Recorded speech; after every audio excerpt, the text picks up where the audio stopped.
ദോഷം പറയരുതല്ലോ. പിന്നെ അവനെ ആ വഴിക്കേ കണ്ടിട്ടില്ല. ആ ചെല്ലേ ചെല്ലേ.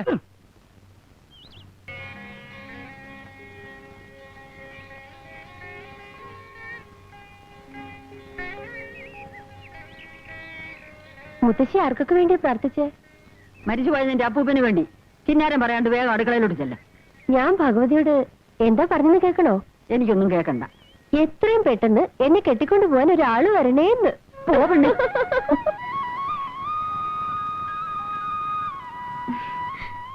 എന്താ മാവാ? കുറെ ഏറുണ്ടെന്ന് എന്റെ കൊഞ്ചല്. അമ്പലത്തിൽ പോയാ വരാൻ 4 മണിക്കൂറാ. ഞാൻ എത്ര നേരമായി കുഴമ്പ് തെച്ചിരിക്കണം അറിയൂ? അതിന് അമ്മാവന് വെള്ളം ചൂടാക്കി തരാൻ ഞാനൊരാളെ ഉള്ളൂ ഇവിടെ. അനിത ചൂടാക്കിയാലും വെള്ളം ചൂടാവും. വെള്ളം ചൂടാവും. എന്തിനാ ശങ്കര നീ ഈ കുഴമ്പൊക്കെ വരുത്തേച്ച് തീർക്കണേ? ധാന്യന്തരം കുഴമ്പല്ലേ ശങ്കര ഇത്? അതെ. ഇത് എന്തിനുള്ള കുഴമ്പാണെന്ന് നിനക്കറിയാമോ? എടാ, പ്രസവിച്ച് കിടക്കണ പെണ്ണുങ്ങൾ പെട്ടണ കുഴമ്പായത്. നീ ഇങ്ങനൊരു തിരുമണ്ടനായി പോയല്ലോ എന്റെ ശങ്കര. അവനല്ലേ ഇവിടെ? ആരാണോ? നിങ്ങളെ മരുമകൻ ഗോപിനാഥൻ തന്നെയാ ചോദിച്ചത്. അവൻ എത്ര കാലം ഇങ്ങനെ മുങ്ങി നടക്കുന്നു എനിക്കൊന്ന് രാവിലെ തന്നെ ഞാൻ തുണിക്കടയിലേക്ക് പോയി അങ്ങേരോട് പറഞ്ഞേക്ക്. അടിച്ചവന്റെ കയ്യും കാര്യം ഞാൻ ഒട്ടിക്കും. എനിക്കതൊരു പ്രശ്നമല്ല. ഗോപി ഇവിടെ ഉണ്ടായിരുന്നല്ലോ. ഇപ്പൊ പശുവിനെ കറക്കാൻ അങ്ങോട്ട് പോയിട്ടുള്ളൂ. ഗോപിയുടെ കടയിൽ പോയിട്ട് നേരെ എത്രയായി? ഈ അമ്മാവൻ ഇവിടെയൊന്നല്ലേ? അയ്യോ, ഞാൻ അറിഞ്ഞില്ല കേട്ടോ. മെനിരിക്കൂ, ചായ കുടിച്ചിട്ട് പോവാ. കയറി ഇരുന്ന് ചായയും ചോറൊക്കെ കൊണ്ടുപോവാ. ഞാൻ അവിടെ പെണ്ണാണെന്നത്. കഴിഞ്ഞ മാസം 3-ാം തീയതി ചിട്ടിയുടെ ഗഡു വരാന്ന് പറഞ്ഞ ഗോപി പറഞ്ഞിരുന്നോ? ഇല്ല, ഞാൻ തമാശ പറഞ്ഞല്ലേ. അപ്പൊ എത്തിച്ചുണ്ടാവും. എന്നാല് ഈ എണ്ണയും തേച്ചിട്ട് ഒരുമാതിരി കണവുണ വർത്താൻ പറയണ്ടല്ലോ. എനിക്ക് എന്റെ സ്വഭാവം തന്നെ പിടിക്കാത്തതാ. പണം മേടിച്ച് ഞന്നല്ലാതെ അത് തിരിച്ചു കൊടുക്കണമെന്ന് വല്ല വിചാരമുണ്ടോ നിങ്ങളെ മോനെ? അവൻ വന്നാ ഞാൻ പറയാം. കാലത്ത് തന്നെ വീട്ടിന്റെ മുമ്പിൽ വന്ന് ഇന്നൊന്നും പറയരുത്. അവനെ ഞാൻ എവിടെയെങ്കിലും ഇട്ട് പിടിച്ചോളാം. ഇത് മേഞ്ഞ ഇവനെക്കാളും വലിയവന്റെ അടുത്ത്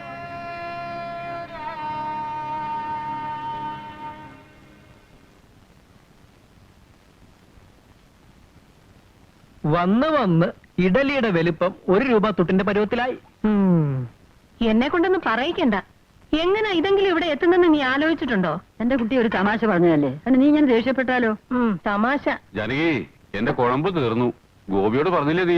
ഇല്ല, രാവിലെ മേൻ ഇവിടെ വന്ന് കാട്ടിയ പരാക്രമം ഏട്ടന് കണ്ടതല്ലേ. എന്തിനാ ശങ്കര നീ ഈ കുഴമ്പൊക്കെ വരുത്തേച്ച് തീർക്കണേ? അമ്മേ, അത് ആകെ ഒരു വേദന. വേദന ഒക്കെ തോന്നലാ. കഴിഞ്ഞ ആഴ്ചയാ 100 രൂപയുടെ എണ്ണയും കുഴമ്പും വാങ്ങിയത്. അത് തീർത്തു നീ. മുത്തശ്ശിക്ക് കുഴമ്പ് വാങ്ങണം. അതും ഇന്ന് തന്നെ വേണം. അത്രയല്ലേ ഉള്ളൂ. ഞാൻ ഏറ്റു കാര്യം. എന്തിനാ എന്റെ കുട്ടി നീ ഈ നാട്ടുകാരോട് മുഴുവൻ കടം വാങ്ങുന്നേ? കാലത്ത് തന്നെ അവര് വന്ന് പറയുന്ന വേണ്ടാതിനൊക്കെ ഈ അമ്മയെ കൂടെ കേൾപ്പിക്കണോ? മുത്തശ്ശി ആശുപത്രി കിടന്നപ്പോ പിടിച്ച ചിട്ടിയാ. അമ്മയ്ക്ക് അറിയാലോ, കൃത്യസമയത്ത് അടയ്ക്കാൻ പറ്റില്ലെന്നുള്ളത് ശരിയാ. ഇവിടത്തെ കാര്യങ്ങളൊക്കെ നോക്കാൻ അല്ലെങ്കിൽ ഞാനൊരാൾ മാത്രമല്ലേ ഉള്ളൂ. വായു പിന്നെയും കോപിച്ചിരിക്കണോ എന്റെ ഗോപി? ആ നാണുവൈദ്യന്റെ ഗുളിക കെട്ടിരുന്നീ അവനൊന്ന് പിടിച്ച് കെട്ടായിരുന്നു. പിടിച്ചു കെട്ടണ്ട, അതങ്ങ് തുറന്നു വിട്ടാ മതി.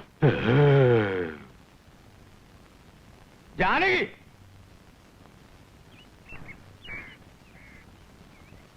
ആര്? ഗോവിന്ദേട്ടനോ? വരൂ, ഇരിക്കൂ. ശങ്കര, ജാനകിയും മക്കളും റോഡിൽ ഇറങ്ങേണ്ടി വരുമല്ലോ എന്ന് കരുതി അന്ന് ഞാനത് ചെയ്തത്. അതിനിപ്പോ എന്താ ഉണ്ടായി? അതിന് ഞാൻ പറയണോ? അമ്മാവൻ വന്ന കാലം നിൽക്കാതെ കയറി ഇരുന്നട്ടെ. ജപ്തി നോട്ടീസ് വന്നപ്പോ 75,000 രൂപ ഞാൻ അവിടെ കെട്ടിവെച്ചില്ലേ, കാണായിരുന്നു എന്തൊക്കെയാ നടക്കുക എന്നുള്ളത്. ഇതൊക്കെ പല ആവർത്തി പറഞ്ഞിട്ടുള്ള കാര്യങ്ങളല്ലേ. കാര്യം അറിഞ്ഞാൽ മാത്രം പോരാ. 75,000 രൂപ ഈ ബുധനാഴ്ച എനിക്ക് കിട്ടണം. ഏട്ടന് കുറച്ചു ദിവസം കൂടി ക്ഷമിച്ചൂടെ? പറ്റില്ല എന്ന് അറിയിക്കാനാണ് ഞാൻ വന്നത്. ഇവൻ എത്ര അവധി പറഞ്ഞെന്ന് ശങ്കരൻ അറിയോ? ഉവ്വ്, തരാൻ ആഗ്രഹമുള്ളത് കൊണ്ടാണല്ലോ അവധി പറയുന്നത്. പിന്നെ 100-200 രൂപയൊന്നുമല്ല, 75,000 രൂപയാ. അത് പെട്ടെന്ന് ഉണ്ടാക്കാന്ന് പറഞ്ഞാൽ എനിക്കിത്തിരി വിഷമം തന്നെയാ. നിന്റെ വിഷമമൊന്നും എനിക്കറിയേണ്ട കാര്യമില്ല. എന്നാലേ കാശ് തരാൻ എനിക്ക് മനസ്സില്ല. അമ്മ പോയി കേസ് കൊടുക്കോ? ഗോപി, അമ്മ എന്നെ പറഞ്ഞേ, ഇങ്ങനെയല്ല പിന്നെ എങ്ങനെയാ മറുപടി പറയുക? ബാങ്ക് ലോൺ ശരിയായി കഴിഞ്ഞാലുടൻ കാശ് തിരിച്ചു കൊടുക്കാന്ന് ഒരു 100 വട്ടം പറഞ്ഞതാ. കേക്കണ്ടേ? വെളുക്കുന്നതിനും മുമ്പർത്ത് വന്നോളും. അതൊന്നും പോരാഞ്ഞിട്ട് തുണിക്കടയിലും കാശ് കൊടുക്കാണ്ടെന്ന് എഴുതി മനുഷ്യന് സ്വയം തരണ്ടേ? ലോൺ കിട്ടിയ ഉടനെ തരാന്നല്ലേ പറഞ്ഞ്? കഴിഞ്ഞ 1 കൊല്ലമായിട്ട് കേട്ടു തുടങ്ങിയതാ ഈ ലോണ്. ഞാനേ അധ്വാനിച്ചുണ്ടാക്കിയ പണമാ. ശങ്കരനെ പോലെ കുഴമ്പം തേച്ചിങ്ങനെ വെറുതെ ഇരുന്ന് ആഹാരം കഴിച്ചിട്ടില്ല ഈ ഗോവിന്ദൻ നായര്. അധികമാവല്ലേ ഗോവിന്ദേട്ടാ? ഈ കുടുംബത്തിനും കുട്ടികൾക്കും വേണ്ടി കഷ്ടപ്പെട്ടാ ഞാൻ ഈ കോലത്തിലായത്. ശങ്കരൻ കുടുംബത്തിന് വേണ്ടി ചെയ്തിട്ടുള്ള കാര്യങ്ങൾ പറയാതിരിക്കാ ഭേദം. എന്താ ഏട്ടാ ഇത്? അമ്മാവൻ ഇവിടുന്ന് ഒന്ന് പോയി തരുന്നുണ്ടോ? പോവണ്ട. ഇനി വരുന്നുണ്ടെങ്കിൽ ഇവിടുന്ന് പണവുമായിട്ട് ഈ ഗോവിന്ദൻ നായർ തിരിച്ചു പോകൂ. ആ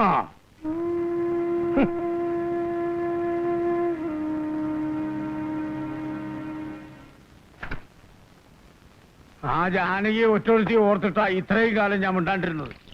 75,000 രൂപ അധ്വാനിച്ചുണ്ടാക്കിയ പണമാ ഈ ഗോവിന്ദൻ നായർ. അത് വെറുതെ കളയാൻ ഞാൻ സമ്മതിക്കില്ല. ആ എന്നിട്ട് എന്റെ മുഖത്ത് നോക്കി തർക്കുത്തരം പറയുന്നവൻ. അമ്മയും മക്കളും റോഡിലിറങ്ങി തെണ്ടേണ്ടി വരുമ്പോ അവന് മനസ്സിലാവും ഈ ഗോവിന്ദൻ നായർ ആരാണെന്ന്. താൻ തോന്നി. അച്ഛൻ ഇങ്ങനെയൊന്നും പറയരുത്. കാലത്ത് തന്നെ അങ്ങോട്ട് പോകേണ്ട വല്ല ആവശ്യം ഉണ്ടായിരുന്നു അച്ഛനെ? ആഹാ, ഞാൻ ഇറക്കി വേണം നീ കൊണ്ടു തരുവോ? ഈ കണ്ട ഭൂമി മുഴുവൻ സമ്പാദിച്ചതേ എനിക്ക് വേണ്ടിയല്ല, നിന്നെ മാനാഭിമാനമുള്ള ഒരുത്തന്റെ കൂടെ പറഞ്ഞയക്കാനാ.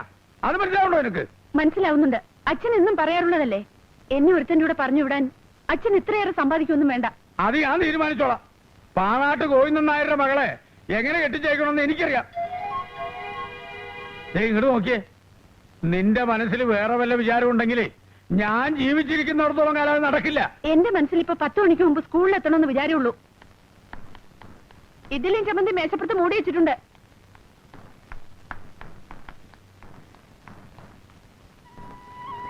അമ്മാവന്റെ മകളെ പ്രേമിച്ച് നടക്കുന്നതിൽ ഒരു ത്രില്ലും ഇല്ല. അതുകൊണ്ട് ഈ ലൈൻ ഒന്ന് മാറ്റിയാലോ എന്ന് ആലോചിക്കാൻ ഞാൻ. ഈയിടെയായി എനിക്കും അത് തോന്നി തുടങ്ങിയിട്ടുണ്ട്. വള്ളി നിക്കറ് ഇട്ട് നടക്കാൻ തുടങ്ങിയ കാലം മുതൽ കാണുന്നല്ലേ. അതുകൊണ്ട് എനിക്കും ഭയങ്കര ബോറടി. ഇനി മിക്കവാറും എന്റെ കുട്ടിക്ക് ബോറടിക്കേണ്ടി വരില്ല. കാരണം കല്യാണം കഴിഞ്ഞാൽ ദിവസവും നിന്റെ തന്തപ്പടിയായിട്ട് കയ്യാങ്കളി വേണ്ടി വരും. അതുകൊണ്ട് നമ്മുടെ പ്രണയം അകാല ചരമം പ്രാപിക്കാനാണ് സാധ്യത. വിവരമൊക്കെ ഞാൻ അറിഞ്ഞു. എന്തിനാ ആവശ്യമില്ലാതെ അച്ഛനുമായി വഴക്കിടാൻ പോയത്? വെളിച്ചാവുമ്പോ തന്നെ ഉമ്മറത്ത് വന്ന് വിളിച്ചു കൂവിയാല് ആർക്കാ ദേഷ്യം വരാണ്ടിരിക്കുക? അച്ഛൻ ഉണ്ടാക്കുന്ന എല്ലാം ഒടുവിൽ ഗോപിയേട്ടൻ തന്നല്ലേ. എന്നാര് പറഞ്ഞു? ആരെങ്കിലും പറയണോ? നിന്റെ തന്തപ്പടി സമ്മതിക്കുന്നു തോന്നുന്നുണ്ടോ? എന്റെ ഗോപിയേട്ടന്റെ കൂടെ ഇറങ്ങി വരാൻ ഈ ലോകത്ത് എനിക്ക് ആരുടെയും സമ്മതം വേണ്ടല്ലോ.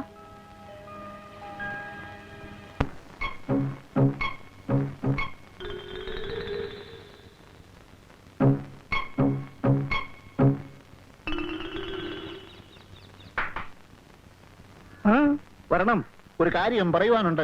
ഒരു കാര്യം പറയുക വേണ്ട. അങ്ങനെയല്ല, പിന്നെ എങ്ങനെയാ? ഇപ്പോൾ മനസ്സിൽ വിചാരിച്ചിരിക്കുന്നതായ കാര്യം നടക്കുമോ ഇല്ലയോ എന്നുള്ള കാര്യം പറഞ്ഞു തരാം. ശത്രുദോഷം ശരിക്കുമുണ്ട്. ശത്രുവിനെ വകവരുത്തുവാനുള്ള പരിഹാര മാർഗവും പറഞ്ഞു തരാം. വരണം. ശത്രുവിനെ വകവരുത്താനുള്ള രേഖ എന്റെ കയ്യിൽ തന്നെ ഉണ്ട്. അമ്മാവിന്റെ മോന്റെ കണ്ണ് രണ്ട് ഞാൻ ചൂന്നെടുത്ത് കളയും.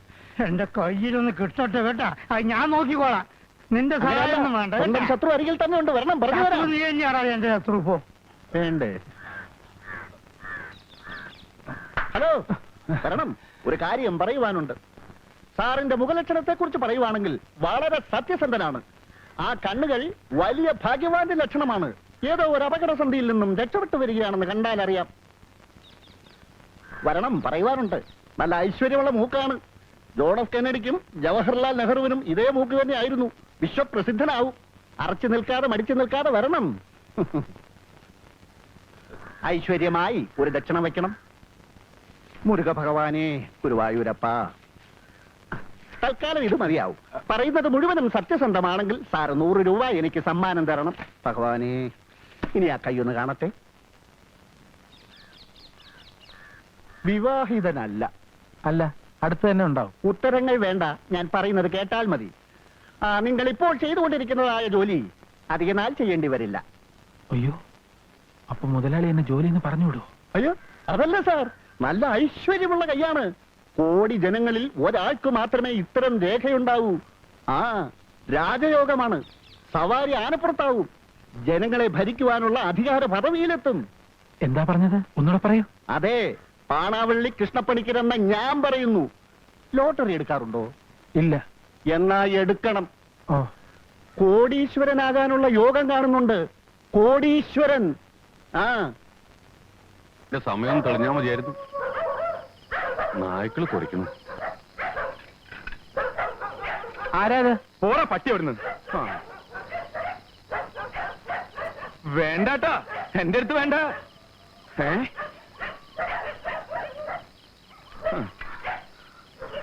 ഇതാ പുണ്യല്ലേ? അതെ എന്റെ മോനി വന്നല്ലോ. അതെ, വന്നു അമ്മേ. നാടൻ പട്ടികൾക്ക് ഇത്ര ശൗര്യം ഉണ്ടെന്ന് എനിക്ക് ഇപ്പോഴാ മനസ്സിലായത്. നീ അവിടെ നിനക്ക് എന്നെ അപ്പുണ്ണി നീ ഇനി 5 കൊല്ലം കഴിഞ്ഞ് മടങ്ങൂന്നാണല്ലോ കത്തിൽ എഴുതിയിരുന്നത്. അതെ, അതായിരുന്നു പ്ലാൻ ചേട്ടാ. പക്ഷേ ആശ്രമത്തിൽ ഇത് മോഷണം നടന്നു. എന്ത് മോഷണം?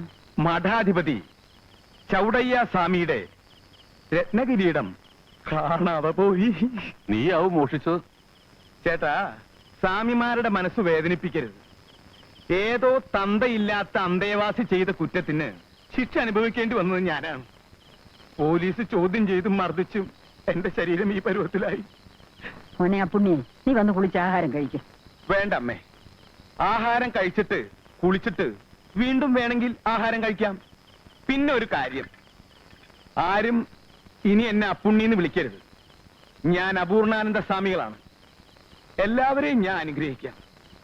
ആദ്യം ഭക്ഷണം കഴിക്കട്ടെ. ചേച്ചി, കരയരുത്, ആരും ദുഃഖിക്കണ്ട. ഗോപിക്കുട്ട, ഇനി കുറച്ചു കാലം ഞാൻ നിന്റെ കൂടെ ഉണ്ടാവും. മോളെ, ആശ്രമത്തിലെ കഥകളൊക്കെ അടുത്ത വെള്ളിയാഴ്ച ഞാൻ പറഞ്ഞുതരാം. അമ്മേ, അമ്മ അകത്തേക്ക് വരുന്നില്ലേ? പിന്നെ ചേട്ടാ, ബീഡി വലി കുറയ്ക്കണം കേട്ടോ. ആ, കുറയ്ക്കാം. ചേട്ടൻ ഏത് ബീഡി നീ വലിക്കണേ? വല്ലതും കഴിക്കേ പോയിട്ട്.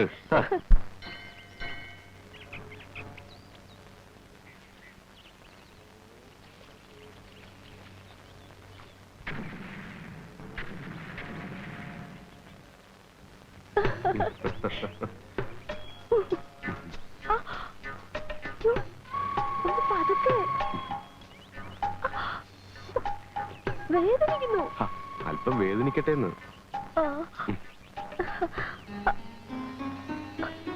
ഇന്ന് എന്തായാലും ചീത്തവിളി ഉറപ്പാ. വളയുടെ കാര്യം ഞാൻ എന്താ പറയാ വീട്ടില്? നോണ പറയാൻ ഞാൻ തന്നെ പഠിപ്പിച്ചു തരണോ? വല്ല വത്സമ്മയോ സുമതിയോ ആരെങ്കിലും തന്നു പറഞ്ഞാ പോരെ? ഇനിയിപ്പോ എന്നും അമ്പലത്തിൽ വരാനും പേടിയാ. ഞാൻ പറയാറില്ലേ ഒരു അമ്മാവനെ കുറിച്ച്, അപൂർണാനന്ദ സ്വാമികൾ. പുള്ളി വന്നിട്ടുണ്ട് വീട്ടില്. ഇനി നിത്യം അമ്പലത്തിൽ കാണും. ഞാൻ പോരുമ്പോ കുളിയും തേവാരും നടക്കണേ ഉള്ളൂ. ഒരിക്കൽ ഞാൻ കണ്ടിട്ടുണ്ട്, പിന്നെ കുറെ കേട്ടിട്ടുണ്ട്. നാട്ടില് ചില കുഴപ്പങ്ങളൊക്കെ ഉണ്ടാക്കി മുങ്ങിയ ആളല്ലേ. മുഖം കണ്ടാൽ തന്നെ അറിയാം അയാൾ കള്ളനാണെന്ന്. പെണ്ണുങ്ങളെ കണ്ടാൽ ഒരു പ്രത്യേകതര നോട്ടവും ശൃംഗാരവും. ശ്ശോ, ഒന്ന് മിണ്ടാണ്ടിരിക്കും വിജയേട്ടെ. വരൂ, നമുക്ക് പോവാം.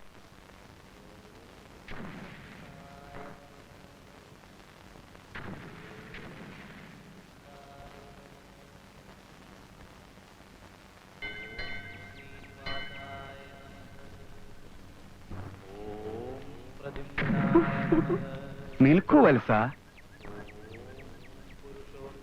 എന്താ കുട്ടിയുടെ പേര്? വിജയൻ. എന്റെ മുഖം കണ്ടിട്ട് എന്താ തോന്നണേന്ന് പറഞ്ഞേ? സ്വാമിയാണെന്ന് തോന്നണമെന്ന് പറഞ്ഞു.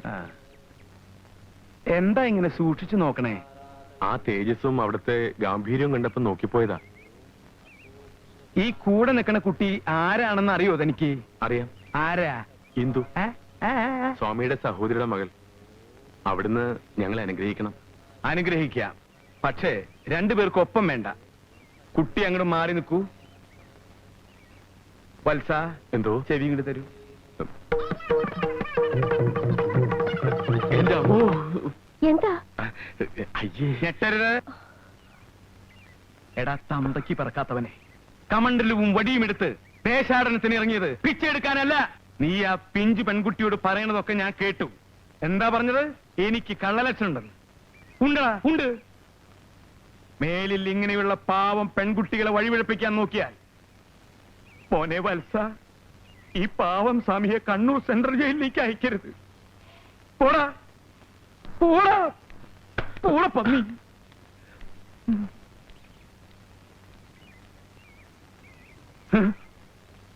വത്സേ, എന്റെ പെങ്ങളുടെ മുഖത്ത് കരിവാരി തേച്ചാലുണ്ടല്ലോ, തല്ലിക്കൊന്ന് ഞാൻ ഈ അമ്പലക്കുളത്തിൽ കുഴിച്ചിടും. പോടിയെടുത്തു എടി പോവാൻ.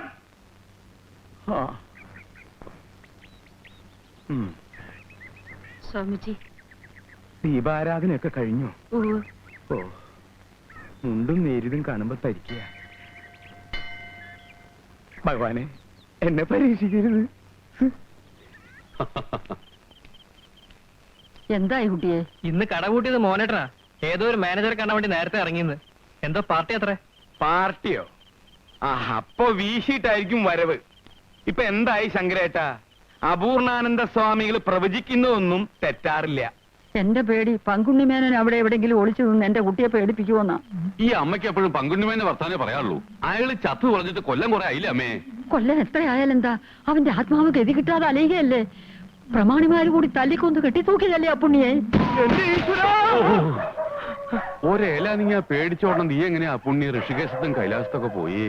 ഋഷികേശത്തിലും കൈലാസത്തിലും മേലെയൊന്നും ഇല്ല ശങ്കരേട്ടാ. അനിതേ, മുത്തശ്ശിക്ക് വല്ലതും കഴിക്കാൻ കൊടുക്കുമോളെ. നേരെ ഒരുപാടായില്ലേ, കിടന്നോട്ടെ. എല്ലാവരും പോവാ. വായു ഇളകി തുടങ്ങി. ഞാനും വരാം. ഞാനും വരിക. നിങ്ങൾ ഇവിടെ ഇരിക്കണ്ട.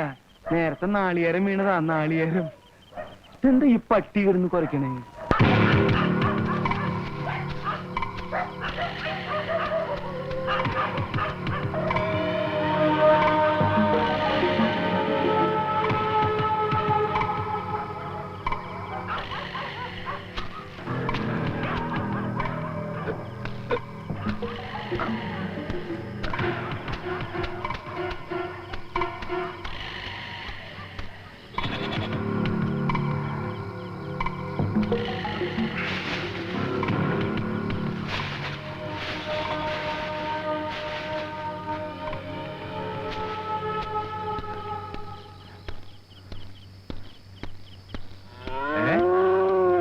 നീ എന്താ നേരെ വരാതെ ഇങ്ങനെ വന്നത്? ഒന്നുമില്ല, ഞാൻ വെറുതെ.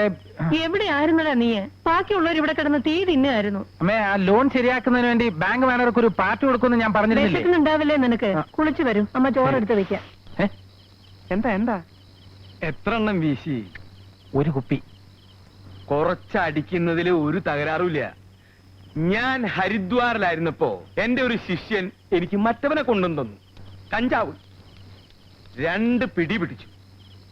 പിന്നെ എനിക്ക് ഹരിദ്വാരവും ഇല്ല, കൈലാസവും ഇല്ല, ഒരു പുല്ലുമില്ല.